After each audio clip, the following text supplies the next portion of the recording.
It's Keegs, Kyle, and Dan, and I have great news for Jays fans. Ooh. Shane Bieber's trade value has skyrocketed after Thursday's game, Keegs. That was better than the win, honestly. Yes, I'm 100%. unless they win 10 in a row, I don't care much about wins and losses now at this point. Um, I was thinking through this yesterday. I think that a fake run can be dangerous too. Like if they win their next 5, man, like you convince yourself something you're not. So when I see a game like Shane Bieber just had, coming off of a good one before that, that to me is bigger than any win or any stretch of wins because Bieber, I think even more than Gosman at this point, can kind of tip over that line where teams think he is a real piece, not just a depth piece, but maybe a guy that can win some games. And when Bieber has a start like that, suddenly, instead of pointing back to his Tommy John and how he strangely missed a lot of time to start this year, teams can start to point back to the fact that he won a Cy Young Award in 2020. And the conversation changes very quickly. It also seems as though it's not just the way he pitched in his most recent start yesterday, but the last couple of them have been quite consistent from the point of view of that, okay, if this guy's got trade value, he is now clearly trending in the right direction. It's not a one-off. It's not an anomaly. It's signs that he is returning to late season form of last season. Yeah, and it looked like him too, where he is so precise. In his early starts back, like when you're Shane Bieber, it's not an enviable way to pitch for me, quite frankly, because if you make even a small mistake, you're screwed. Whereas if you are Dylan Cease, like Dylan Cease can throw a terrible fastball, but it's 100 miles an hour. Mhm. And if it's over the heart of the plate, a guy might just foul it off. You can get lucky with that.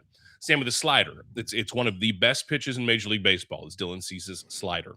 He can throw a bad one, and it's still going to make you look dumb. If Shane Bieber throws even just an okay pitch, it's a home run. So he needs to be very precise. And that's what he's been these last couple of outings. Like this is where you can start to talk about a real prospect, I think, at this point. And this is also where you need to be kind of heartless and accept the fact that nobody else gives a damn about what Kevin Gausman has meant to Toronto or what George Springer's legacy is with the Blue. That does not matter at all to anyone. And it's really about what have you done very lately and what can you most likely do in the next 2 months. And even when I look at Gausman versus Bieber, Gosman's career, I mean, I'll take that 1,000 times out of 10. But in this very small window, there's a pretty good argument at this point for Bieber and for the package the Blue Jays could get back. Like last year when they traded Bieber, they gave up Cal Steven, who was at their time their number 5 or 6 prospect. You're not going to get that back from someone right now, but you're going to get a prospect that maybe we've heard of, not some 18-year-old kid who you're just betting on. I'm convinced that that was the last time we'll ever see Bieber. Other players that may be on the move, and this might be off the radar, but Miles Straw, who is low-key maybe the team's MVP. He's pitched, 5 times this year, had a great catch in center. I apologize for my voice. I have razor blades in my throat. Made a great catch in center yesterday. He's on the drive for 5 home runs. Are guys like that going to be sought after by other teams? Miles Straw is an interesting one because I attach it to the Dalton Varsho conversation. Like if a team is looking at Varsho, would they also just look at Straw? Like are teams viewing Varsho just as a defense and speed guy? Or do they actually think that they can get something out of his bat? If not, if it's just defense and speed, Miles Straw is pretty interesting too. His contract really intrigues me. He has an $8 million team option next year that when the Blue Jays traded for him, I just thought was washed money. Like at the time, I thought it was one of the worst trades the Jays have ever made. It turned out just fine.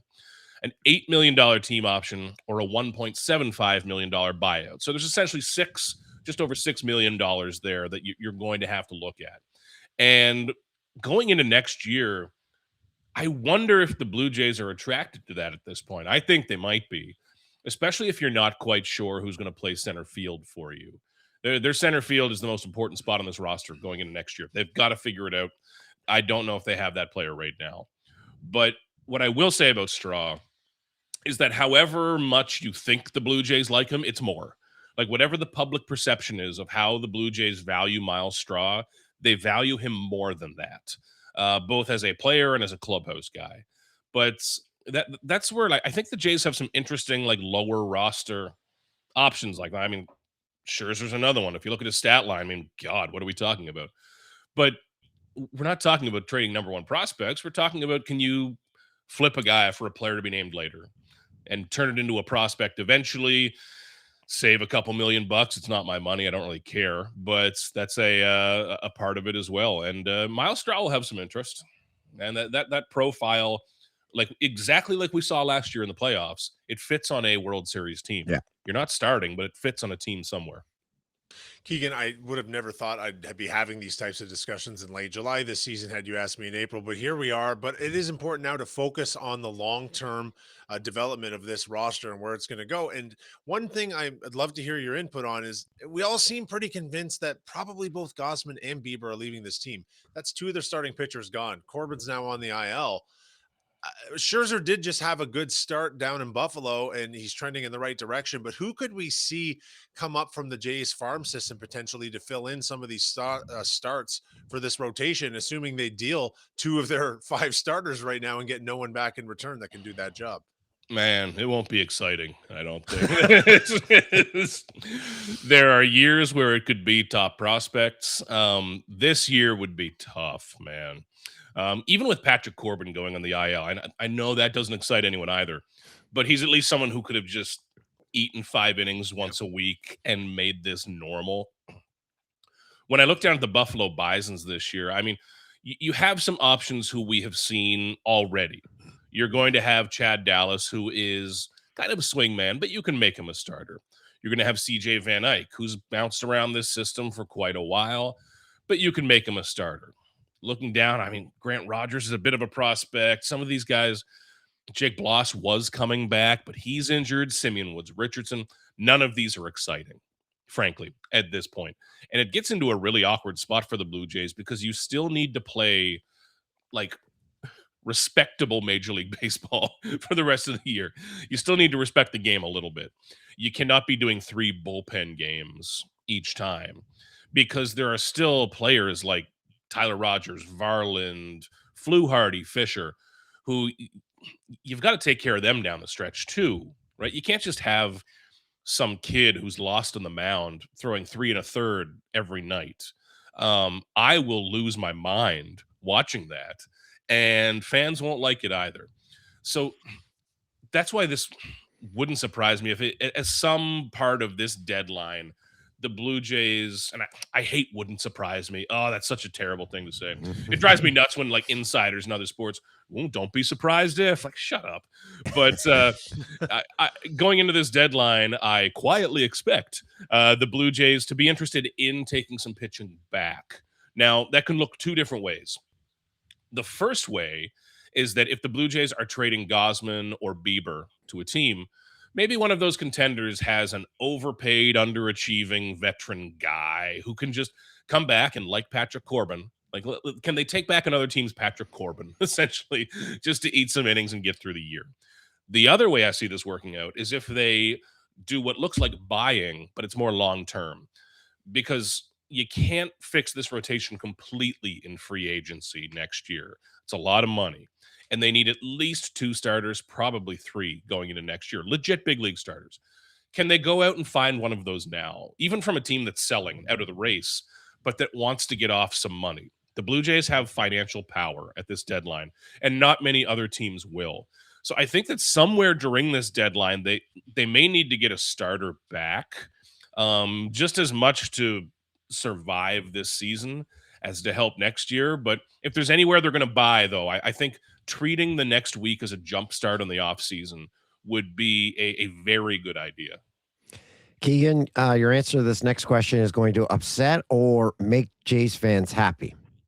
Is Louis Varland untouchable? Because they could be throwing a pretty nice package of players if Varland was up for grabs. Better not be untouchable, man.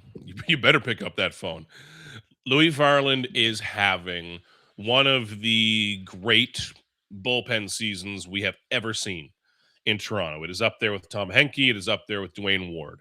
And I want to bring up his level of team control here, too, because that matters. But when you look at what Varland is doing, for the same reason that Jays fans don't want to trade him, other teams will, okay? And I would compare this to Mason Miller with the Padres, who I think will have a bit more of a market.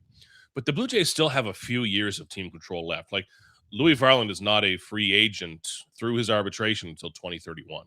Like this can be the Blue Jays closer for the next 3 or 4 seasons. And you don't want to get rid of that. But if a team calls you up and offers you their top prospect, a young center fielder who can play every day, not just pitch the 9th inning twice a week, you got to listen to that. And I also come back to the point where I never want to predict a regression. I never want to predict injury. Like it's a joy to watch Louis Varland pitch, man. I love it. But you're dealing with a hard throwing reliever. And if you look back through the history of those individuals, you're going to find it going wrong more than you're going to find it going right. Maybe Louis Varland is the outlier. And I think he might be, man. Like he seems like the guy who could pitch 90 times a season. There's something old school about him where it just works. But if there's anything to cash out at peak value on, it is a hard throwing reliever.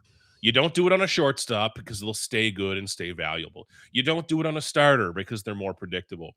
But when you have peak value on a reliever, man, that gets really attractive. And I'm not saying it's going to happen. It's, my Brian Windhorst impression where I'm saying, don't aggregate me. I'm not saying a Louis Varland trade will go down.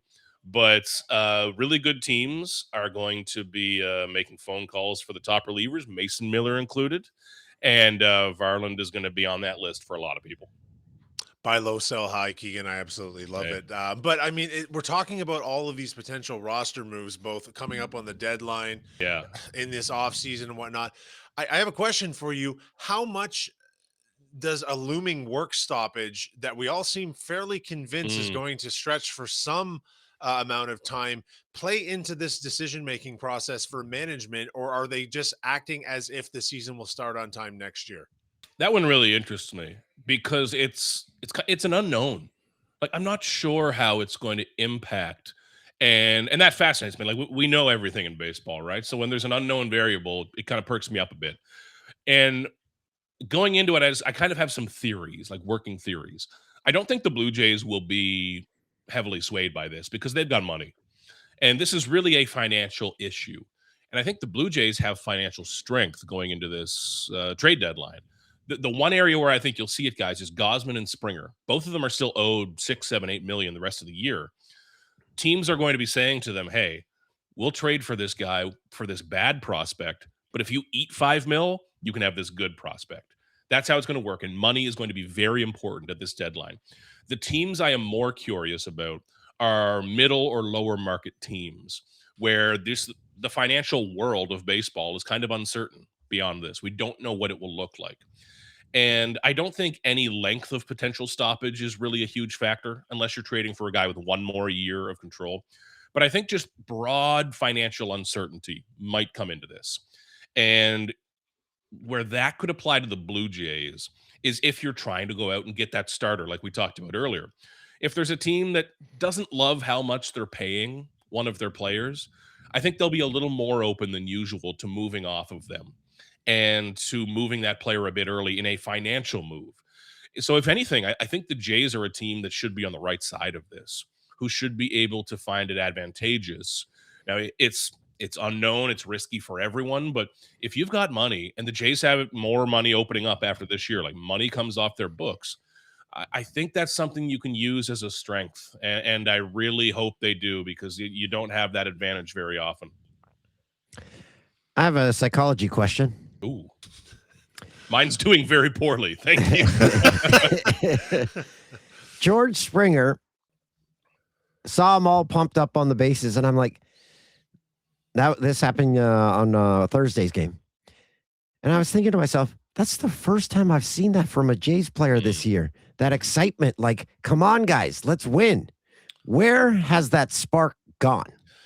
It's been a minute, man, and it's a chicken or the egg thing too. There hasn't been much to be excited about, but that stuff matters. We had Ryan Dempster, the Canadian pitcher, on Overdrive yesterday when I was hosting, and I asked him about pitching in Boston when they won the World Series in 2013, and like the relationship, because there's nowhere in baseball cooler than Fenway when the Red Sox are good.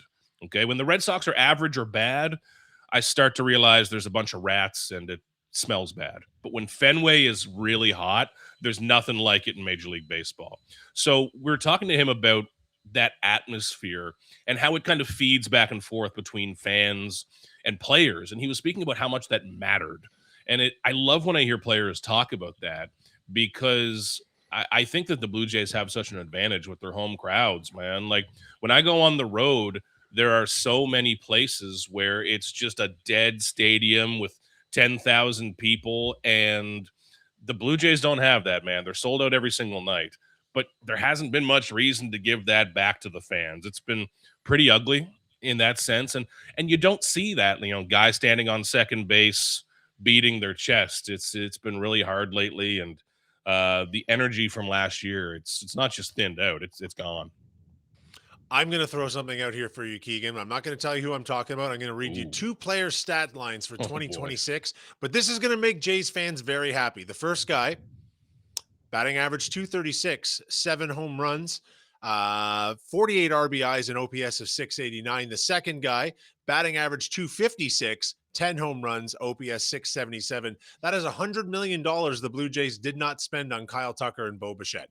Oh, man. At least it's bad for other people. I mean, the Well, Kyle Tucker one, like what he got it's paid. Oh my God, crazy. man. Like, and it's brutal because the Dodgers can just eat that, you know, and be like, oh, whatever. Like the $60 million guy didn't work out, right?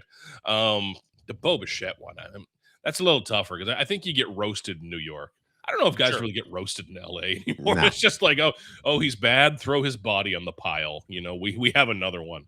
But my God, it's amazing to look back on the off seasons, man, and just see the hindsight play of it all. Like we talked about Kyle Tucker a million times, how perfectly he fit this team, and his skill set did and still does if he's playing well.